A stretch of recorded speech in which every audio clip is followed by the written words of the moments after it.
Hello and welcome to News9's Deccan Vahini. I'm Jisha Surya. In January this year, former Bishop of Jalandhar diocese Franco Mulakkal was acquitted of rape charges filed by a nun belonging to a convent in Kerala. There was a massive outrage against the trial court verdict, not just for the acquittal, but also for some adverse remarks against the survivor. Now, after a gap of 5 months, reports of possible reinstatement of Franco Mulakkal as the Bishop of Jalandhar has resurfaced, which was later denied by sources in Jalandhar diocese. Today, we will discuss on the church stand towards Bishop Franco, implications of the judgment, and the legal fight ahead. My colleague Vishnu Varma is the co-host of this discussion. We have a distinguished panel of guests. Joining us today is Anita Cheria. She is the director of Open Space, an organization that supports campaign and community-led organizations. She's an active member of Sisters in Solidarity and also part of other groups offering solidarity to sisters in Kuravalangodu. We also have J Devika. She's a professor at Center of Development Studies, Trivandrum. She's a historian, feminist, and a social critic. Joining us from Jalandhar is James Sandhu. He's an ex-Parish Council President at the Holy Trinity Church, Jalandhar. So thank you all for joining News9's Deccan Vahini. Let's start with James Sandhu. You were at the Jalandhar diocese during the visit of Archbishop Leopoldo Gileri, the nuncio, to India and Nepal. What happened during the visit in connection with Bishop Franco Mulakkal? Was there any discussion in favor of his reinstatement back to Jalandhar diocese? Mr. James Sandhu. In fact, it was courteous visit, which is routine not only to Jalandhar diocese, but to other dioceses of India also.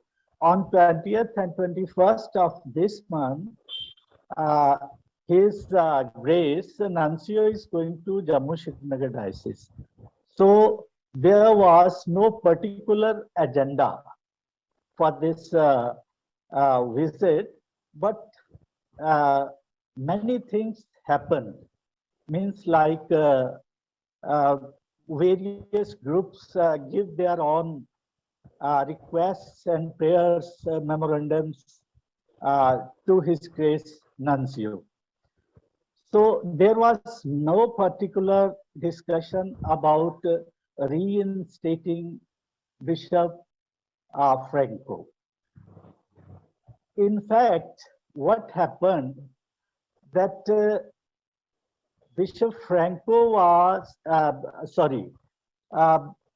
His Grace Nuncio was in the Jalandhar diocese till 6 in the evening of Sunday. And after that, he has to return back to Delhi by road.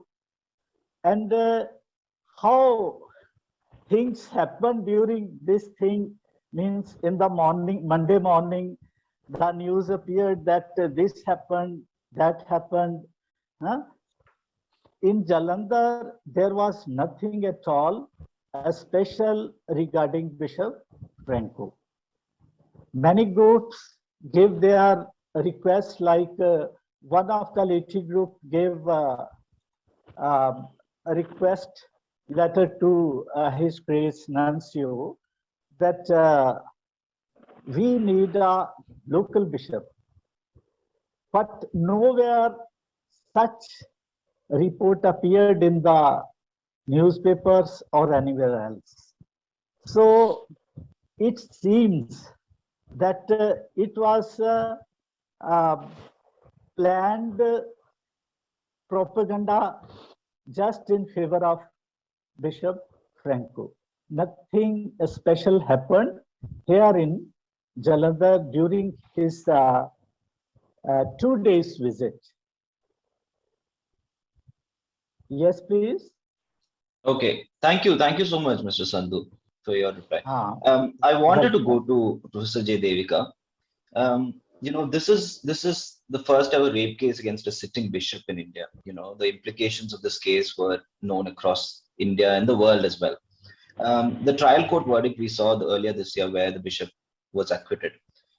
What, in your opinion, what sort of a message did that verdict send to, possibly all the nuns who were facing such persecution within the church. What sort of a message did that verdict send to the larger society, in your opinion? It was one of the most atrocious verdicts I've ever read in any kind of crime litigation. I mean, it sent a message not just to nuns, but to any woman seeking justice against sexual violence. Because if you remember, I think we all were kind of complacent because we thought the number of witnesses was so solid, including witnesses outside the church, like the taxi driver, many others. And they all testified. Nobody turned approver. So I think many of us really thought that things should be, in due course. If that actually implies a certain faith in the judiciary to deliver justice. But that's not what we saw. What we saw was the most incredible misreading of evidence. In the whole idea of such laws against injustice done in the name of caste or gender, the whole point of legislation is to deliver justice. That is the whole. Therefore, consideration of evidence has to take this seriously.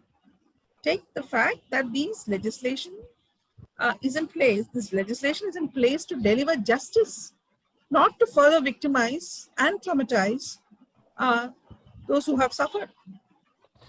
But then the reading of evidence, therefore, has to be in that manner. We know that, including in church is not a place where women can have a platform to demand justice against workplace harassment. Though it's actually their work, both their home and their workplace. Now, in our workplace harassment law, there is a clear indication that the evidence must be interpreted to deliver justice with the express aim of delivering justice, not quibbling around technicalities. But what we saw in this case was, in fact, not just the quibbling around technicalities. There were many. In fact, I lack the time, but at some point in my life, I want to sit on that judgment and list the different ways in which the testimonies were discredited. These included, in fact, I did that. I think I wrote something in which I actually listed these things one by one, so you have, that's a very, very preliminary listing. We needed to do much more. So you have outright, there are technicalities of the law that are being quoted, which should not appear in this kind of litigation. In the interpretation of the law in this kind of litigation. There are outright logical errors, clear biases, very clear expression of bias, logical errors that are absolutely confounding, and even the application of what I called at that point judicial pornography. That judgment is judicial pornography, nothing less. There were things that could be completely avoided that were stated so that the nun would be shamed, that the victim would be shamed, and she might, I think it was a kind of, like we say in Malayalam, Odutha Pattikku oru mura mumbe. That is, if you want to hit a running dog, aim the staff, far ahead. It's like that, so that the woman would be shamed into silence and that she would not proceed to a higher court for justice.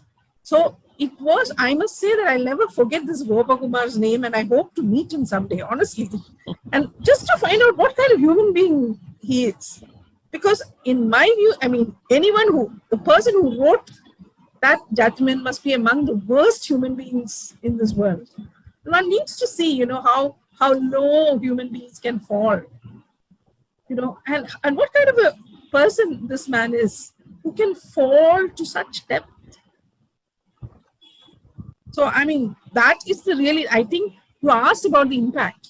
I think the boomerang, if you ask me frankly, boomerang. Because on the one hand, of course, they managed to save this man because the judiciary, out of absolute sheer injustice, a complete injustice, has managed to save him by the dint of injustice. But as you know very well, I'm not someone who is deeply interested in the church. I'm not even a fan of nuns, by the way. I work on the coast. I work among coastal communities where, they just hate the nuns because the nuns, in some ways, the nuns are so complicit in the injustice delivered by the church towards extremely poor communities. And, the church uses these nuns as instruments. So, the bishops and the men stay away, they are far away, they are not reachable. What is on the ground, this injustice is sometimes directly, the physical manifestation of these injustices usually is very often the nuns. Okay, but what I'm saying is the sheer injustice of this judgment made people like me come out in support of the nuns. And because suddenly this whole the depth of their lack of power, kind of lack of power that allows the church to use them as instruments and then throw them away them when one of them dared to open their mouth. So that injustice that these women suffer came out so powerfully in this judgment that women like me who are generally very critical of nuns, the way in which they work in Kerala now, at least, not before. People like me came out in support of that. And I know that many of us who had no love for any nun came out in support of them. And we all know that the letter writing campaign that was initiated, it was such a big success. That's all. The guy who threw that stick, to deal with the running dog, just was fed his own poison. So the point is, it was evident that a lot of women across the country, across the world, wrote to these women and held them up. Is definitely, so the impact is very mixed. Let us not forget. And remember, the impact is not going to be in this generation alone. There's a whole group of young women who are growing up seeing this. Many of these young women are much more astute than you and I think. So, there's a young woman who asked me that this whole scene of the courtroom, wasn't that what Jesus went through? Wasn't the blatant bias and cowardice of Pontius Pilate that allowed the Jews to crucify Christ? So isn't this like that? So these parallels are settling in the brains of this new generation of young women. So, demographically, this population is falling. The number of women entering the church has anyway, there's a secular fall. And this case is actually, now women just refuse. I know a whole bunch of young women who have happily accepted the blandishments of the church, all the facilities they offer for education and jobs, etc. Not for spirit. Nobody joins a nunnery to be a spiritual person anymore. I know many spiritual women have left nunneries just because they can't stand what goes around there. But a lot of women have chosen it to gain education, to gain a job, etc. Right. So that they can work and be not just housewives. Right. So now this case is going to impact that as well. Yeah. So that's my answer to you. Thank you. Coming to you, Anita Cheria, you've spent a lot of time interacting with nuns, including the survivor, I think. What do you think is going through their heads right now? How are they coping up? I think this recent news item is like one among many things that have happened. Among the many things that have happened, this is comparatively small.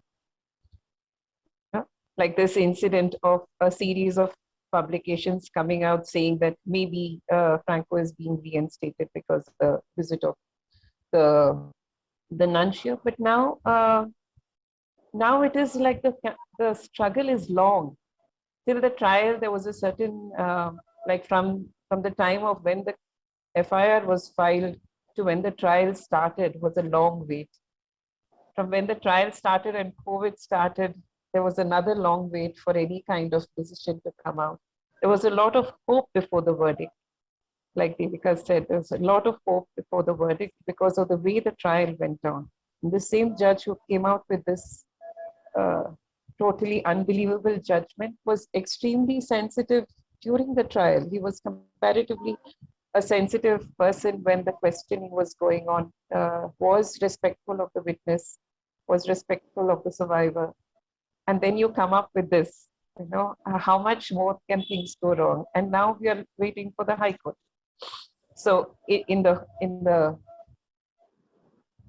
calculation of the things that can go wrong, like this is just one more small thing. But since there are now several sources of information, there is a large network of people who are supportive and at least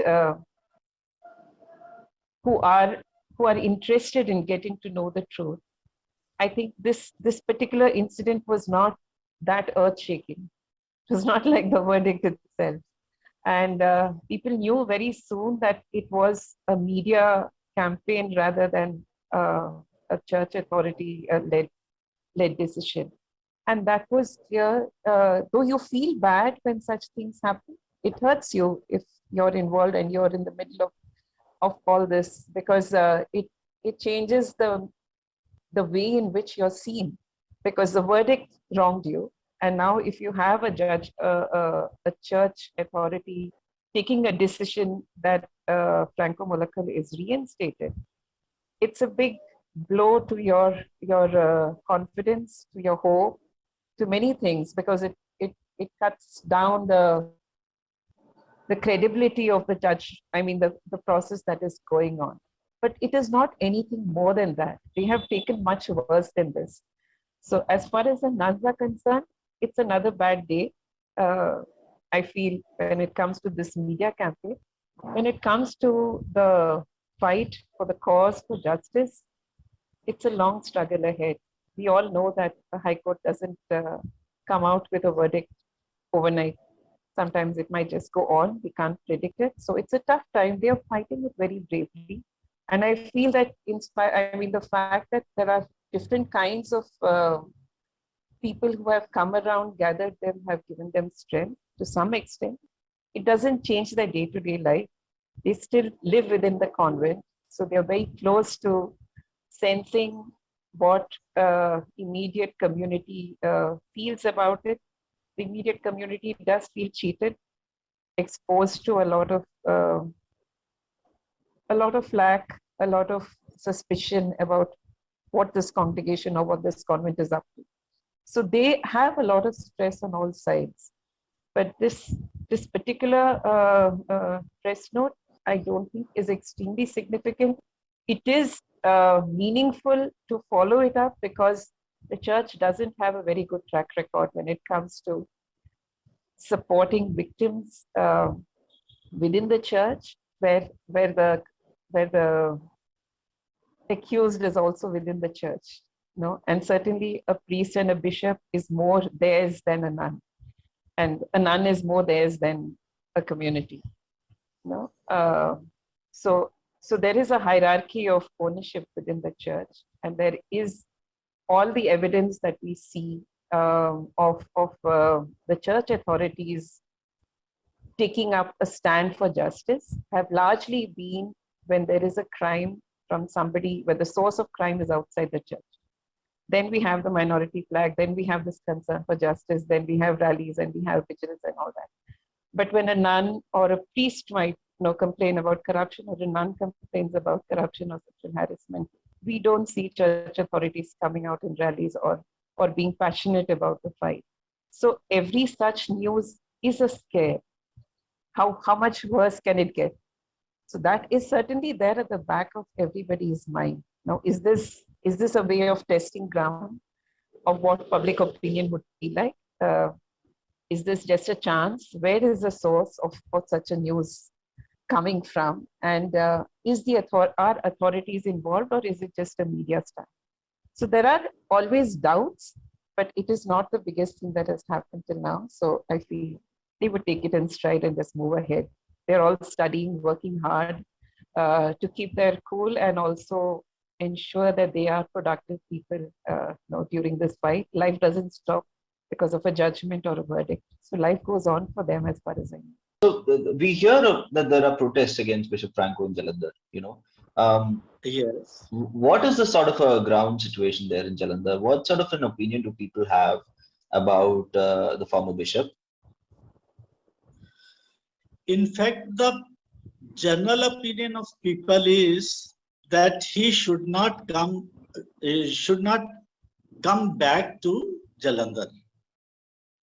The reason for this is that due to all this episode, the image of Jalandhar diocese has destroyed, and moreover, in northern India, Jalandhar is one of the what we can say is popular or good diocese in northern India, and its name is destroyed due to this Bishop Franco's episode. So generally, no one wants him. The other question is that the authority of church, and because of authority, you can manage many things which are otherwise not liked by the people. Means by the use of wealth, use of force, and use of muscle, which everything happened here in Jalandhar. We have seen throughout all these things the lavish use of money, muscle, and authority power. So due to that, some people can be, we can get in our favor, means in bishop's favor. Otherwise, generally, no one likes. Yes.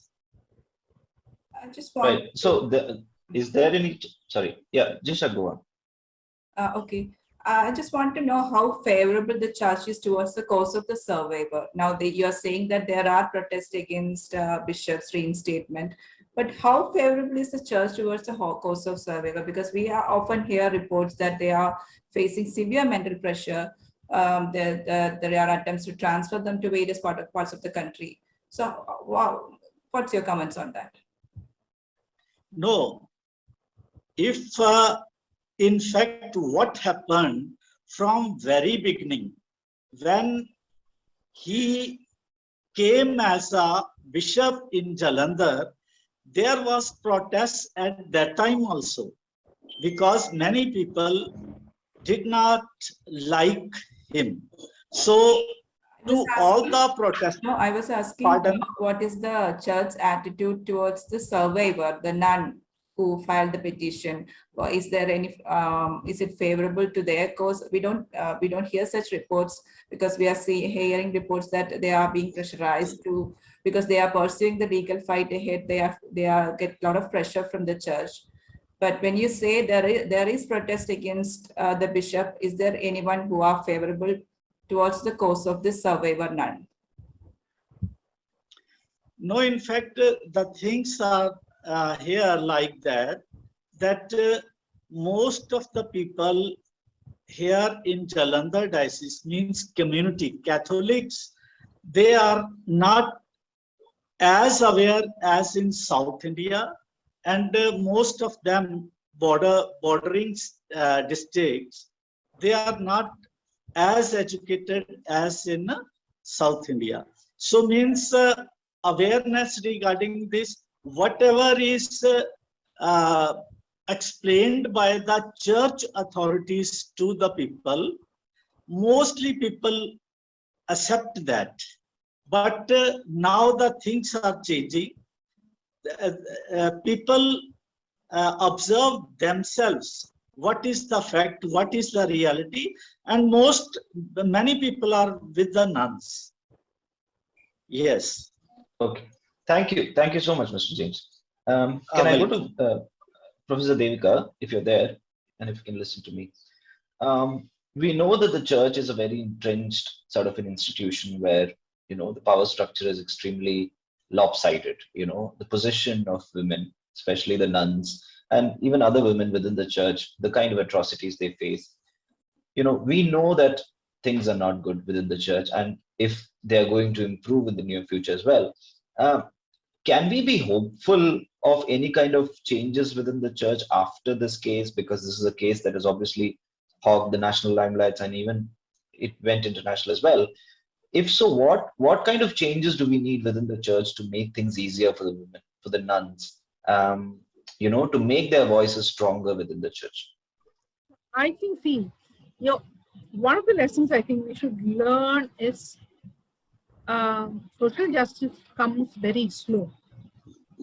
Social justice historically comes slowly, not fast, especially in a society. Now, in this case, I think the most important thing to do is to keep this case alive at whatever cost.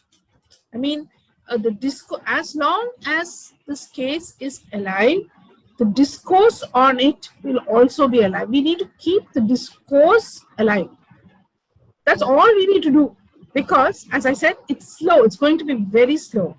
And even if in some ways the nuns have already won, because the way, of course, your personal trauma, all that, I agree that it's not been, if you don't get a victory in court, you don't feel that you've won. But in another way, in a less visible, less, less tangible kind of way, nuns have already made a dent in this fortress. Now, the big challenge is to keep that dent open, to keep opening it slowly, and it can happen only and this dent, remember, has fallen in the foundation. It's not merely on the battlements or anything. It is the very foundation that has cracked. And the important thing is to keep working to open that crack wider and wider. Keep the discourse alive, keep it alive, especially in the memory of the young. So I'm wondering if we need to actually produce literature on it, maybe a play, maybe a movie, make sure that this is talked about all the time. So young people keep revisiting this case and finding the injustice, thinking about it. Now, so that is really how you deliver justice. No, in a patriarchal society, the court is going to be patriarchal more or less. So I am not expecting any great victory anywhere anymore, because this is a completely far-right country now. India is a far-right country, whether we like it or not. All our talk about a constitution, etc., is fine, but we are ruled by far-right authorities, and everyone, all elements, all aspects of the Indian state has capitulated, and this so much we can all see. So what do people like us do? We should wait for the wheels of justice to roll in the long run, because if you change civil society, then no state can hang on the wages. That's one thing.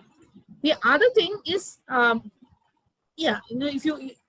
been talking about the discourse and how you expand the discourse, and how the work, that work kind of makes this a crack larger and larger, and then the edifice actually falls, or at least crumbles. That's one thing. The second thing is wait for the structural effects outside the church to kick in. Now in Kerala, for example, the elite Syrian Catholic population, who is of course Franco's protector, and Franco is very valuable, and I said to them, if you think about his origins, if you look at the two different nations that he actually represents in himself, in his own social. Um, it's a Syrian Christian elite that actually protect him. Now, that is a falling number. The population is falling. In Kerala, the numbers are falling. And the number of women who are choosing to enter church. Now, I have figures from the 1950s and 60s and 70s. And there was a very sharp, very, very sweeping, sharp rise of young women entering convents. And then it plateaued. And around 1980s, it plateaued. And from the 1990s, it started falling slowly. And now the fall is probably very steep. I don't have the figures for the present, but the figures will tend to fall. Even if they don't fall now, universally, that is around the world, this is what we have seen. The number of women choosing to enter nunneries is falling. So the church will eat out more and more blandishments. Like, for example, promising a career, promising an easy entry, easy exit, offer a whole bunch of goodies for the nunneries to be kept alive, kept going. So that will mean that in the future, the women, the nuns will definitely have a higher bargaining power. So, Anita, can we have your concluding remarks on the challenges in the legal fight ahead for these survivors and the sisters who are supporting them? The challenges is to just, I think it's tough when to continue to feel positive when nothing is going on. There are a lot of pauses in this struggle where there's no court hearing going on now. We don't know when the dates will come. They don't have any, as far as the way convents work, the way congregations work. Once you join the convent and are fully go through the training program, you are assigned some kind of mission work, like either teaching or working or taking care of old age, like they have an old age home in Kurvelingan. Or you have some kind of some amount of community work or some task assigned to you. What the nuns have faced ever since they have filed this case is they haven't been assigned anything. So there's a huge gap in their day-to-day living. You join with a certain expectation, a certain way of life. Most of the nuns in this group have finished at least 15 years in the congregation as full-fledged nuns.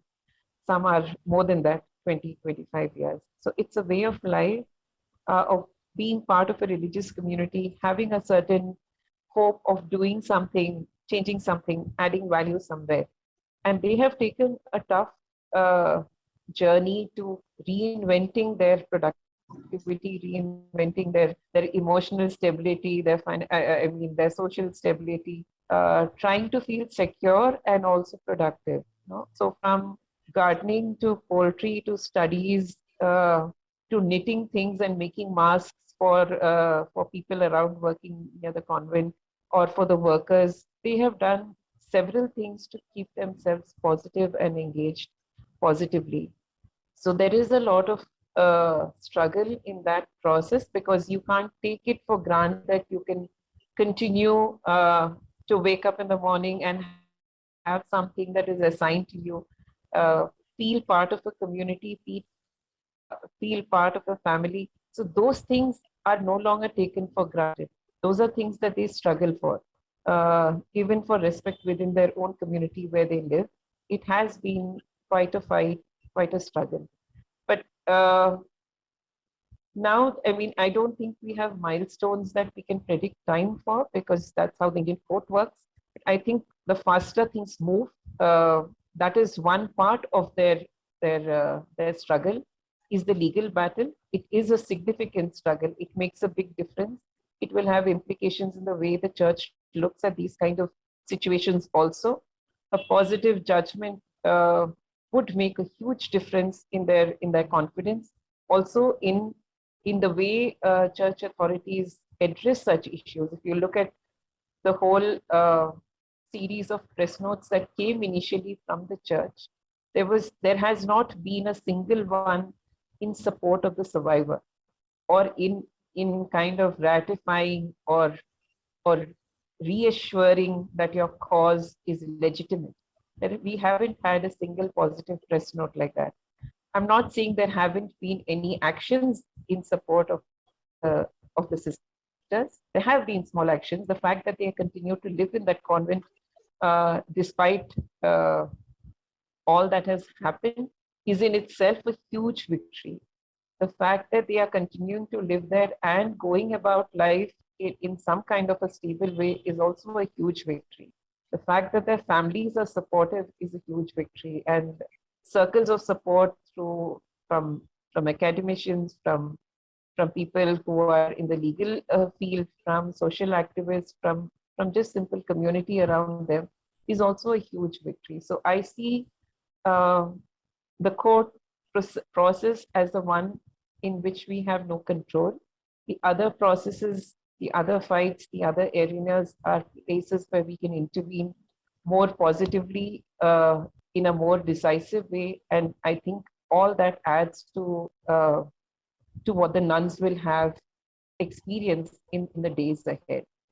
So I wouldn't put it as a simple linear process that can be that affects the nuns, the sisters. There are several complex and multiple ways in which they will need to gain support and to continue living in some way, holding on to their dignity, holding on to the advantage of having paid such a high cost to fight this case. And also, I think the single most strong factor that kind of has helped sustain is the fact that they are a group. It has been, I think, one of the very, very few cases in which you have 5 sisters supporting a survivor by staking everything that they've had in terms of security in religious life for this cause. And that's a huge strength. And their strength lies in continuing in this community, drawing strength from each other. And they make the one, and we are all like zeros that add value, I feel. So the one needs to stay for the zeros to add value. And I hope the zeros increase.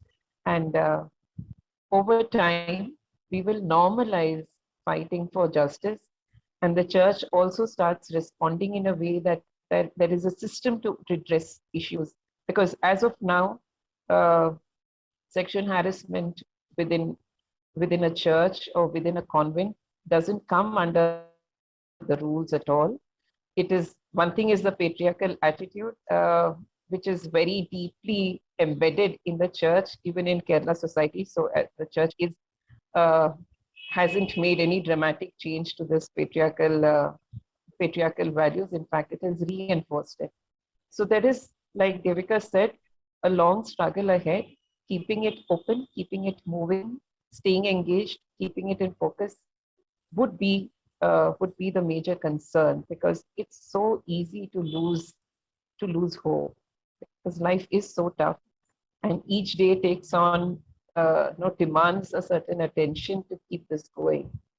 And I hope we find that kind of strength from collective engagement and also commitment for this cause, because this is a historic case. A case being registered itself is a huge victory, I feel, for a woman survivor, because I think Indian statistics show that very, very minuscule decimal points of cases of violence get reported. Even fewer reach the court. And this is a case against a bishop, which is one of the highest levels of authority in the church. It takes a lot to stand up for this. So I'm not predicting anything, but I'm hoping for the best. Yes. Thank you, Anita, so much for your comments. Certainly, we'll have to look forward to when the Kerala High Court sets a date for hearing the appeal against the trial court verdict by the survivor. Hopefully, it will be soon, and we'll also have in the days and weeks forward, we'll have some sort of a clarity from the church on what they plan to do with Franco Mulakkal, whether they want to reinstate him in Jalandhar or in some other diocese. We'll have to look forward to that. Thank you so much to the entire panel, Professor Devika, Mr. James and Anita. Thank you so much for joining us at News9. Thank you. Thank you.